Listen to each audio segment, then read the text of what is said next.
Welcome everyone to this review of the April 21st SmackDown.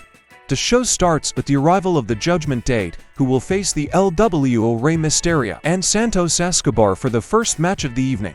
The match lasts about 8 minutes and in the end, Rey Mysterio makes the tag to Santos Escobar followed by his 619 on Finn Balor. Escobar then hits a splash on Balor.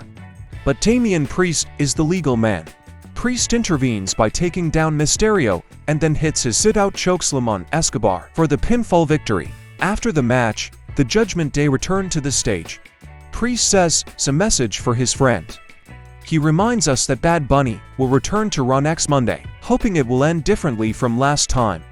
In the backstage, Zelina Vega joins Adam Pearce and tells him that the draft is next week, so she can't choose where she'll go, but she wants to face Rhea Ripley at Backlash.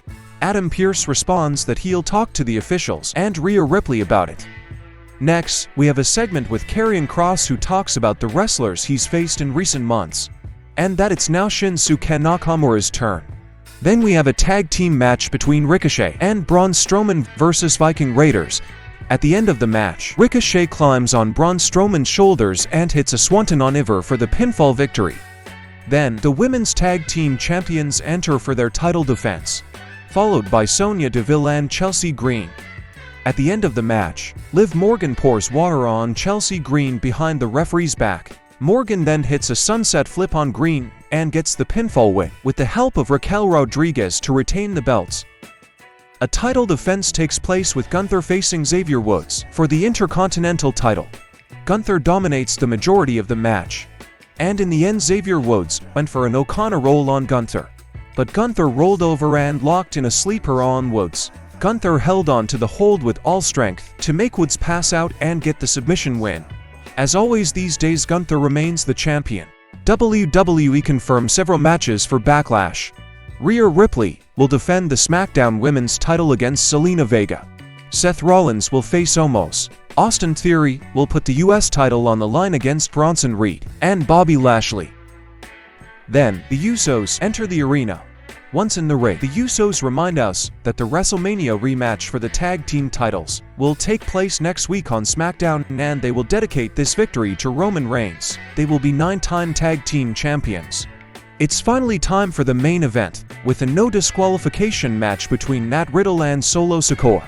Both superstars are comfortable in this type of match, and it shows with the use of chairs and kendo sticks on numerous occasions.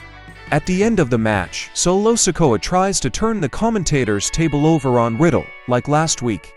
But he gets counter, and it's Riddle who turns the table over on Solo Sikoa. At this point, the Usos attack Riddle, but he still managed to get rid of the Usos. In the same time, Solo Sikoa got back on his feet before hitting a urinage on Riddle into the apron. Back in the ring, Sikoa wants to finish with a Samoan spike, but Riddle evaded and hit a V-trigger on Sikoa. Riddle tried to run the ropes, but Sikoa caught Riddle with a Stan Hansen lariat for the pinfall win. Solo Sikoa wins the match, but it's not over yet as the Usos attack Riddle and hit him with their finisher, the 1D, through a table.